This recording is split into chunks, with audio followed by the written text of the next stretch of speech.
त्याला मग सकाळीच देतो आहे अद्रकन मध. काल सकाळी दिलं होतं तर जरासा आराम पडला होता आहे अद्रकन मधाचा. त्याचा दवाखानाही चालू आहे, पण यानं जरासा छाता मोकळा झाला होता कालचा. आणि अशा पोटी घेतलं की चांगलं लागते ना, हे होते ना, चांगलं होते ना छाता मोकळा.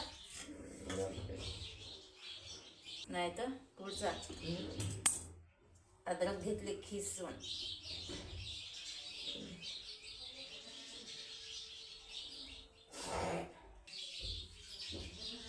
काय नाही मग चांगलं असते हे पेनं. खोकला म्हणजे घरगुती उपायानं जमू राहिला, पण दवाखान्यानं काही जमून नाही राहिला. हा एक घरगुती उपाय. सकाळीच अनुषा पोटी अद्रकन मध पेलं की खोकला जरासा कमी होती, मोकळंच वाटायला लागले. कालचा व्हिडिओ पाहिला तुम्ही.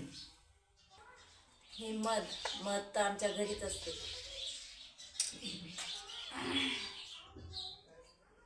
जरासं टाकू का?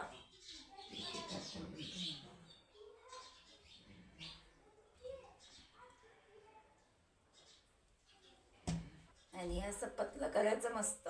आणि सकाळीच अनुषा पोटी घ्यायचा, एकदम कप मोकळा.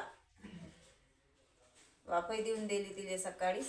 आणि आता मध आणि अद्रक. हे पतलं होते हो, मला वाटलं की हे होते का असं घट होते का, मला असं वाटलं त्या अद्रकीत टाकलं की मधही पतलं होऊन जाते. घे सगळंच घ्यायचं पिऊन.